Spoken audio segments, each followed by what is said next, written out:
Okay, yeah, we can. About the front. So, The front chunk. all right, let's start talking about womb wellness. My name's Alexis Ramirez, I'm Savannah Taylor.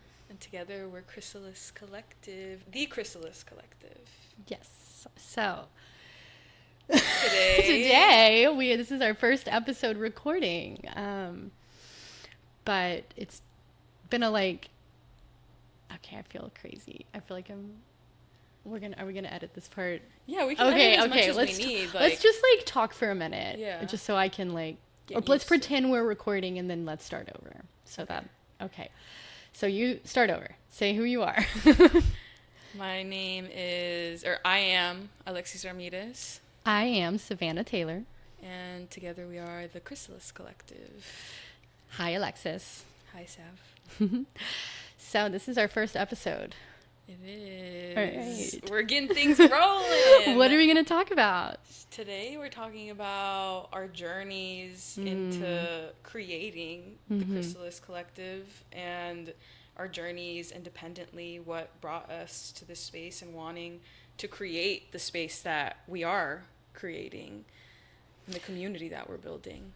Yeah, I think that for me, this space was a long time coming, from a long journey of solo practice, agency work, taking steps back from birth work, trying to figure out what holistic wellness and womb wellness and spirituality, how those things kind of all fit together for me, and with a burning passion for community and to just not have to go at this alone is why this feels like it was something that was just so meant to be, that it had already been created and it was just waiting for me to get to this point in life. Yeah, very aligned energy. Like, I've been telling you that for us to share a vision and to both come to a space at this point in our lives and get to meet each other and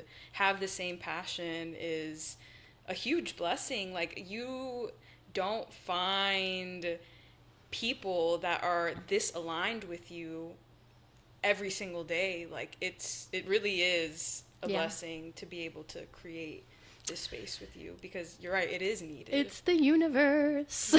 She's here for us, and we're here for people to come join us as we talk about our bodies, our journeys, our work, as well as hold space for stories. We will be diving deep into all things womb wellness, holistic living, spirituality. We'll talk about birth, death, postpartum, everything in between, life, sex, pleasure, yeah. all of it. There will be no topics untouched, and this is a space where there's no shame.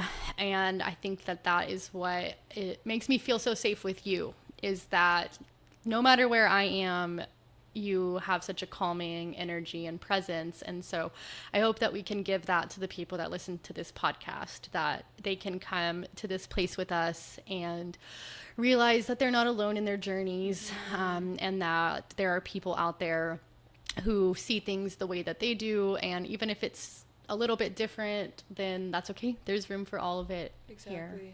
Extending that space that we've been able to create Yeah. within our dynamic to other people, so that they can come and listen and interact in whatever way they see fit, and know that there are people just like them, Yeah. going through life, figuring it out. So we are both independent doulas, and we both have our own practices, and we came together to form this collective where we will offer all sorts of private group workshops, all centered around womb wellness. We are hosting monthly full moon gatherings, and we'll have some special events kind of sprinkled in there, that'll be like a little bit more unique throughout the year. So definitely keep following us on Instagram for those updates. So let's see. Should we dive in? Let's Let's dive in. start from the beginning. All right, start from the beginning. Okay. So Alexis, tell me about what brought you here. That's a big question. That is a big question. We're starting with a big question. I feel like my experience as someone having a womb has really obviously impacted the way that I view life, the way that I go about life, the way I interact with life, the way life interacts with me. Like, that is something that I can't escape. I have a womb. I've been searching and wanting to connect with the power that is in my womb, because for so long it felt like only a source of shame and only a source of discomfort and pain. Ooh. So I feel like I got into my healing journey and just cared about my body in its entirety, and that's how it started for me. So on the holistic, just health end of things. But as I kept on going deeper, I realized why I needed to connect with this specific part of myself, because it's my center of creation, and it dictates and gives me so much wisdom and information that I can use and really actively co-create with it. So I think that that's in general why I feel like I am called and have been just more connected with my womb. As far as like the bigger picture, I feel like there's so much. I mean, that's beautiful. And like, I love what you said about how it kind of hits you after a certain point. Like, you're growing up with all these stories and all of these generational things about periods and what it means to have a womb, and there's just so much cultural and societal shame, and then you wake up one day and you realize, oh my gosh, this is the thing that is pulling me. This is my like you said, creative center. This is my guiding life force. And I think that anybody who has a womb has that opportunity, and that it isn't something that is defined just based off of how you identify with your gender either. That what we're doing here is very much transcending all of that. Exactly. That it's about the vital life force inside of you that connects you to others. Like, our wombs are connected, and our wombs are connected to the earth, and those things are very, very powerful and so sacred, and yes. sacred, yes. And tuning into that it changes your perspective on everything once you kind of tap into that. So getting to know yourself in that way is very, very powerful. It's like it's actively taking your power back. Absolutely, yes. I feel like that was a huge thing for me that I had to work on, was just coming from a place of so much shame surrounding my womb and bleeding, and like just being a feminine figure, you know, like just connecting with the divine feminine and my womb. I was just having to shed all of these messages about like what I'm supposed to be or what I'm supposed to do with this, and coming to it and being like, this is actually how I speak to my body. This is actually how I connect to my womb. And it's not through white Christianity. It's just through me and myself, and understanding, you know, what is laid out, you know, from the universe. So I love that, what you said. How does that weave into the tapestry of, you know, kind of how you came to postpartum work on supporting people as a postpartum doula?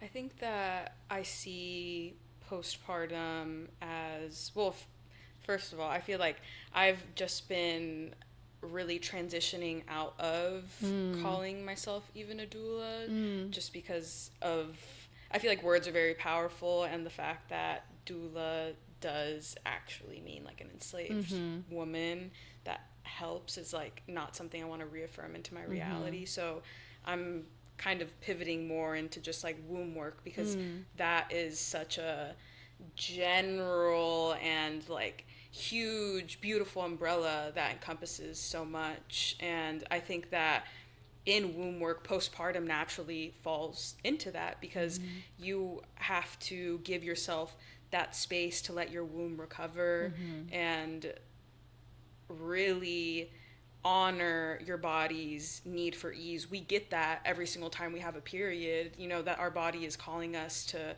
release and take things easy. And it's the same thing postpartum. You're called to sit and really just ground yourself into the space that you're in. So I think that naturally I see postpartum as just a spiritual transition where families really get to know the little soul that they brought in, and that. Need the space to actually be present with them during that time. So I love that I can facilitate ease during that major life transition where you're welcoming a new human. Like, you should get the space to get to know them and not worry about all, you know, how clean things are, or where your next meal is coming from. Yeah. Like, having community during that time is something that I feel very blessed that I've been able to have families trust me with showing up in such an intimate space. I feel like you are intimate space. Like you just resonate so much intimacy and calm and gentleness that like surely your grounded energy transfers to the bleeding wombs of the people that you're serving. And I completely resonate with what you're saying about transitioning from doula practice, because that's really what the work is about here. Exactly. It's about deconstructing not only those labels and titles that we are kind of socially ingrained in, because like there really hasn't been another word that kind of summarizes what we do for people. And the word doula is such a like kind of ubiquitous term, and people know what it means now. Yeah.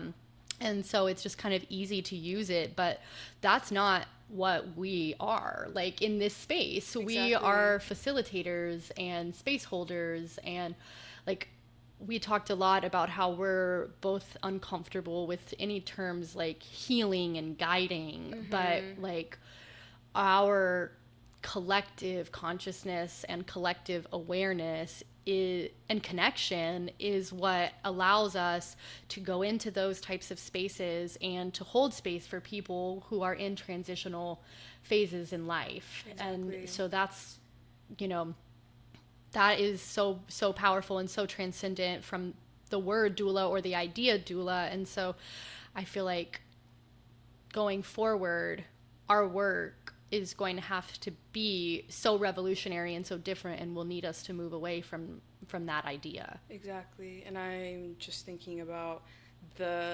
all of the life transitions that take place and how that plays into your full spectrum. Like, I focus specifically on postpartum, but you see just such a wide, like, your scope is so different. Yeah, preconception to the end of life. And so that is anybody exactly. who might not even be here. You know, I have space to hold for people through all life transition, and that's very much what my practice is centered around and based upon. And I came to that through years of deconstructive work that is still continuously ongoing. And I took about a year and a half off of just birth work and postpartum work, because so many things happened in my life and in our culture that I was required to reevaluate how I show up in this space with people and deconstruct my practice and deconstruct my relationship to how I'm serving people, because I came to doula work from a place of trauma. And when you come to this type of work from that place, you are not helping people. You are imposing what has happened to you, and you're trying to fix it through thinking that you can save other people. And I didn't even know that that was how I showed up in people's spaces sometimes. And it doesn't mean that I was, that I did a bad job, but I realized, just how more was required from me. And also that burnout is very, very real in this line of work. And so it's really important to stay centered. And so that's why I think the work that we are doing together is so powerful, because it's so much easier to stay grounded when you have a touchstone. Yes, exactly. And just you saying, like, stay centered, I think of how I'm constantly having to remind myself that I literally cannot help anybody else before I help myself. And if I've definitely felt the burnout. I've been in those spaces where I'm like, at this point, I'm going to need a couple months off, because like I literally physically, like my brain, I can't keep going. Like I'm giving too much of myself, because as in the work that we do, that's valued. Like our ability to give of ourselves in such a high capacity is valued. Absolutely. And that's why we're so like pivotal in people's transitions, but we have to make sure that it's coming from like an overflow, an abundance mindset, right? And no scarcity, and also that like you do your work, so that way you hold space for other people to do their work, and you're not doing your work through them. Exactly. And so that's why this is such a revolutionary model, I think, and why we're both in this place together. So I want to hear like about your own journey with your womb. Tell me, unpack like a little bit about the transitions and the shame, and how how did you get from point A to now where you are now, I think in childhood, I got a lot of messaging, and growing up Catholic, like you were talking about, white Christianity, like that's very much imposed in like the colonization of my people, and like that was the way that control was, just how shit was taken from us, like I recognize that my parents and my grandparents and everybody in my family, this is the way that things were done, and this is like a protective measure of keeping us in Catholicism, because it gives us away, and XYZ. And a lot of that messaging for me growing up was very harmful, specifically with my sexuality, because I am queer. So I remember just being in church, like shaking my leg the entire time, like being very anxious, and just feeling like I feel bad being here, knowing that I'm not perfect, and that I'm, I have this little secret, and just that uneasiness that I felt for such a long time, that led me to seek love in a way from others that was very harmful, very like it was essentially self-harm, because I was holding on to dynamics, people that didn't have my best intentions in mind, and I consistently just looked outside of myself for that love that I didn't know existed within me. And so tying that back into how I was raised and like the all the Catholicism of it all, you know, Hispanic Catholicism, Mexican Catholicism is fucking crazy. I feel like it's just so, it's such a thing, like it's so present. It's like interweaved into our culture, and actively stepping outside of that and taking back my body and seeing myself for the goddess that I am, not having to look outside of myself for that, is like me reclaiming power, not only on my behalf, but like on my ancestors' behalf. And just like being in this work, connecting to my womb the way that feels natural and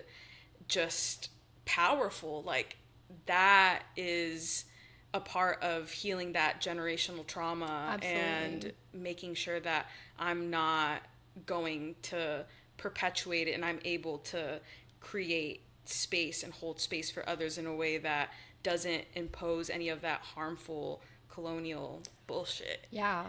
This is actually a podcast about unpacking religion, because that is so similar from a different cultural background and a different perspective, but everything you said very much rang true to me as somebody who grew up in not Catholicism, but the Southern Baptist Church, which is I don't know what the research, like this actual statistics, you can Google it, but like the whitest, most colonial mindset of a religion, as well as just steeped in, dripping in patriarchy and misogyny and homophobia. And I resonate really deeply with what you're saying, like sitting in church, being told that you are a sinner, that you are shameful, that this very, very thing at the core of your identity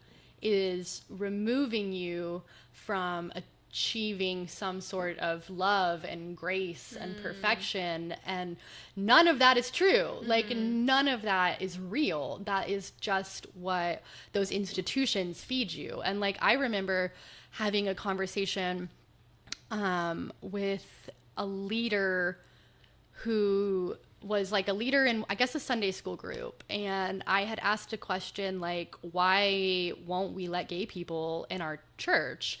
Like, why? I don't understand. I would think I was like 11 or 12 years old. Like, I don't understand how, if we're trying to like love people like Jesus, why we like quite literally will not allow that. And I was told, like, sat down privately after that Sunday school class and told, like, don't ask questions like that. Those questions, like, parents complained, kids told their parents, and I was told, like, later I got in trouble at Sunday school for that. And like, I think that, I mean, not all religion and of course, not all people's experiences are the same, but when it is damaging, it does so much damage to the psyche and to the connection. The mind, body, spirit connection becomes so fragmented because you're doing exactly like what you said, which is look for love and look for validation outside of yourself.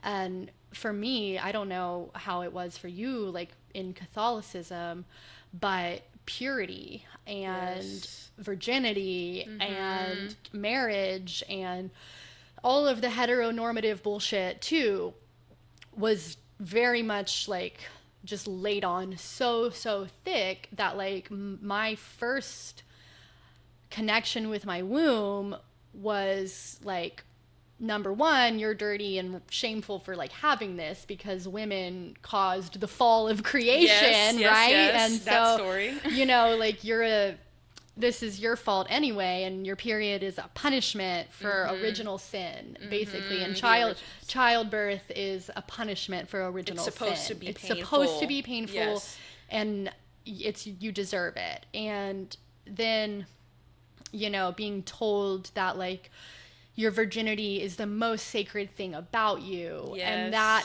made pleasure something that was unattainable and something that like I just couldn't. I could either feel shame when I felt it, or I just wasn't allowed to feel it. Yeah. So, man, tell me more about, did you did you have sex ed in church? Absolutely not. No. Okay. We I feel like the most we got was at a confirmation retreat that we had to have, and the whole conversation was boys are blue, girls are pink, don't make Purple. purple. Yeah, like Yes. that was the extent, and just like don't do it. That's Right. it. Like Don't do it. abstinence only, very much education when it came to that. I think that in high school, like specifically, I had like a Texas public school education, and sure. it was very like, it was a health class we got in middle school.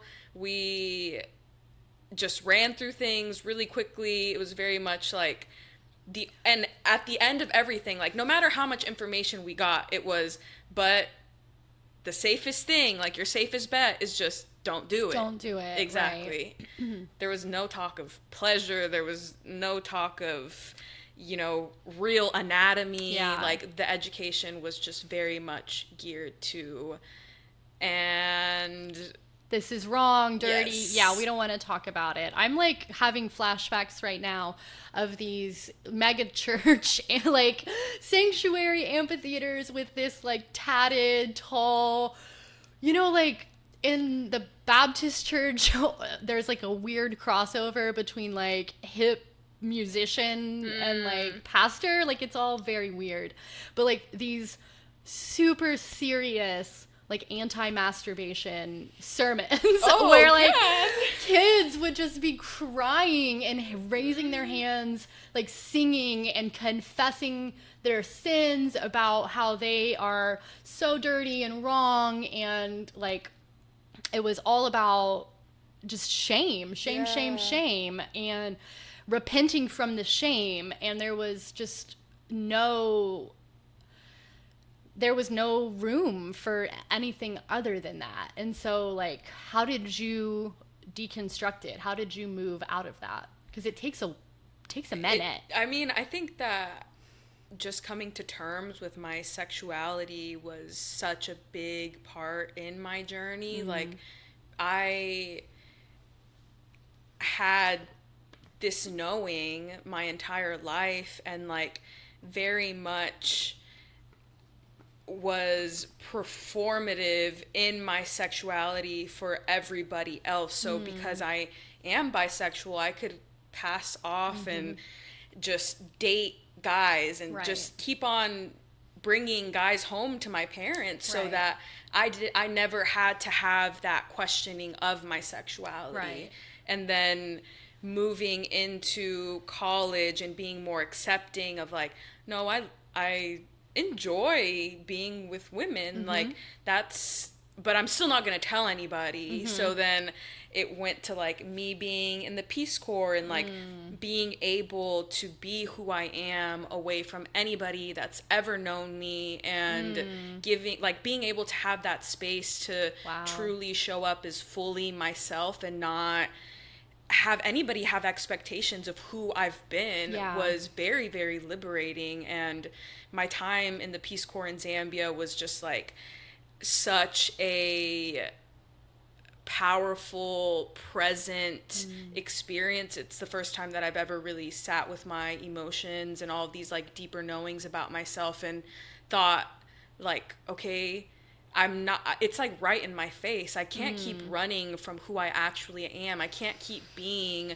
who other people want me to be. I have to truly show up as me. And guess what? When I do that, I'm getting so much affirmation and evidence of, you are just a happy being that attracts good people. And being with all of like my host family in my village, and like the teachers that I would teach with, like seeing how loved I could be by people that had no knowing of who I've been, or all of the nuances of who I am, but just being purely loved and appreciated was like so healing for me during that time. And being able to then come back and having felt all that love and having felt all that connection with all of, you know, the people, the girls that I taught, the friends that I made while I was in the Peace Corps,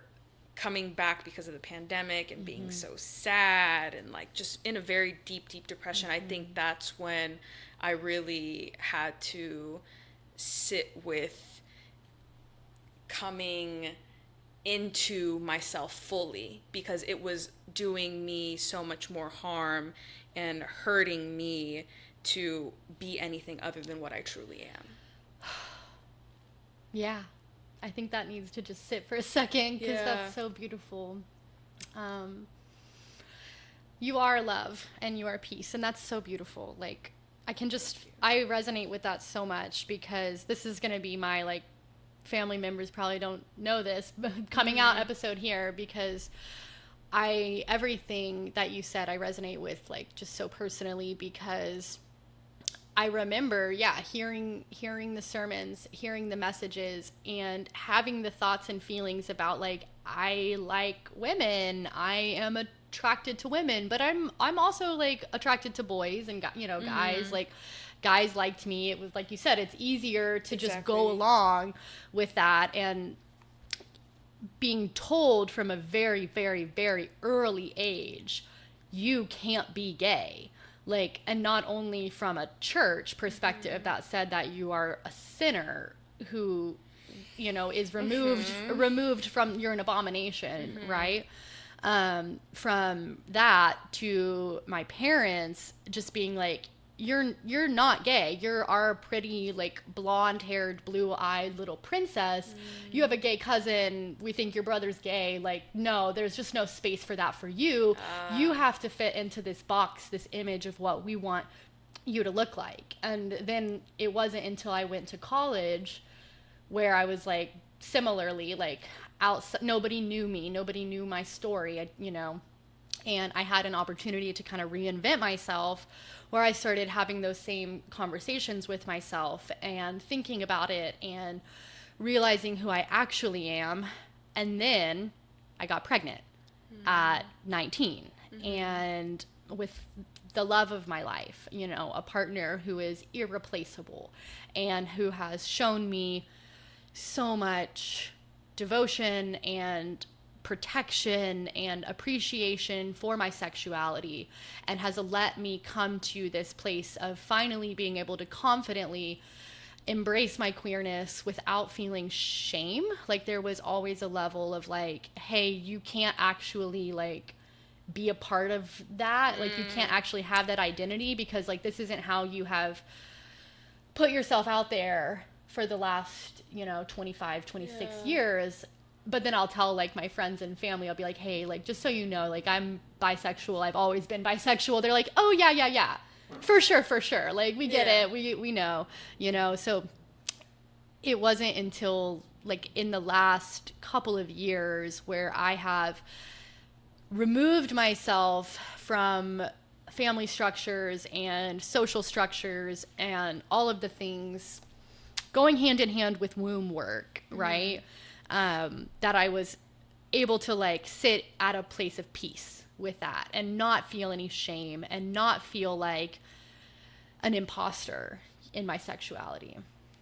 Well, you are definitely valid in your sexuality just because it's your knowing. Like, there doesn't have to be some, like, well, first of all, thank you for, like, feeling safe enough to come out, because having that information from somebody is privileged information. Yeah.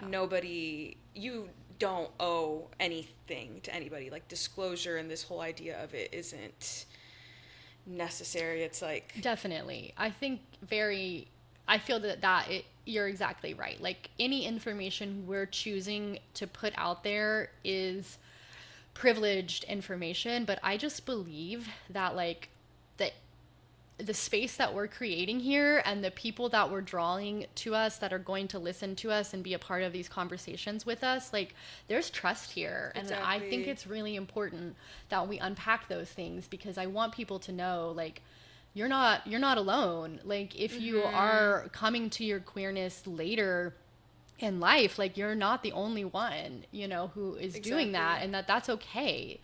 Yeah, it doesn't have to look a certain way. I think that, I mean, even for me, like, I was 24 when I came out to my parents. I'm 26 now, so I've only really fully been, like, very adamant and open about letting this be known about myself, and it took a lot of work to get to that space with my parents to feel safe enough to let them in on my full authentic truth of how I see the world, how I move throughout the world, and not have to hide that part of myself. And that was like super super liberating, and just felt like, ooh, such a relief. Like being Yeah. able to have that safe space with my parents was like, if my parents love and accept this part of me, then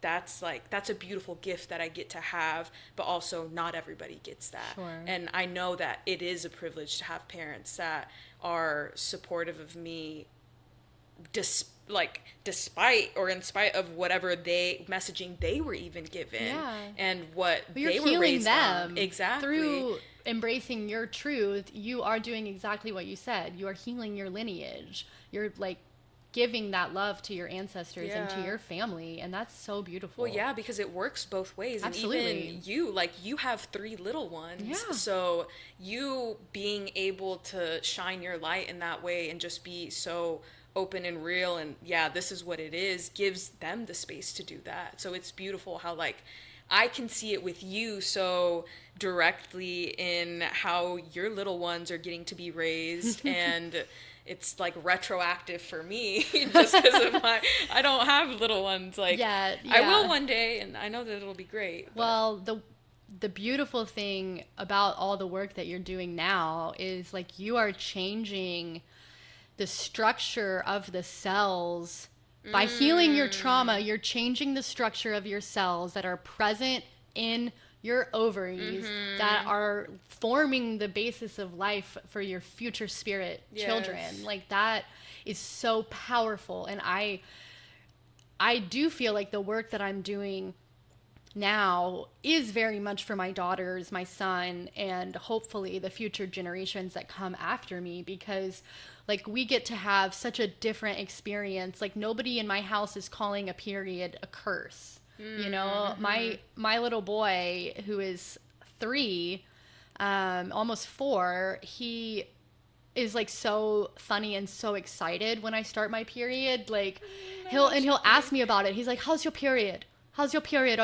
Is it hard?" Like it's so cute, and just like no awkwardness, nothing weird Yes. about it at all. And like my oldest daughter, who is 6, we've had a lot of conversations about gender identity and sexuality, and like I'm so proud of her because she will tell her friends something like, "Hey, did you know like a woman can have a beard?" And like that's fine, which is like so different than what I was raised in. Like if you're a girl, you look one way. Exactly. If you're a boy, you look this way. And Yeah. there's like no nuance for gender or sexuality at all. But like I am trying to raise my kids with a lot of nuance, like so much to the point that their dad, it was Okay, Selena. She's making her presence known. good. She has something to say. No, my kid's dad was telling him like, "Hey, it's my job. Like, I'm trying to teach you right from wrong. Society's not always gonna do that for you. And my daughter goes, "There is no right or wrong. There's no right or wrong way to do." I'm like, "Yay! Yes, It worked." But Question everything. exactly. That's the point. So Literally the point. And I think that's exactly what we're going to be doing Yes. in our time together Yes. and all of the conversations. Question Question everything. everything. We'll talk about a lot here, and I think it's going to be a really amazing experience to get to unpack all of this with you, because I can't wait to hear more about your story. So I feel like for today, I think that this is a good Note to end a on. good place to end, Yeah. because we've covered a lot, and so Get a good idea of what we're going to be digging into, Talking to- uncovering, unearthing. absolutely. And we will be back with episodes regularly. We're going to be unpacking transformative experiences around holding a womb and what this means for us and what it means for our practices, what it means for you, and how we can all show up in this space together and support one another. Exactly. We'll get to have a lot of amazing voices on besides our own. Yes, hopefully. So if you're interested in that, you can send us an email at info@chrysaliscollective.me. If you're interested in being on the podcast, we would love to connect with you. Yes, I'd love to share space. Thank you so much for listening and your time. Yeah. See y'all next time. See ya.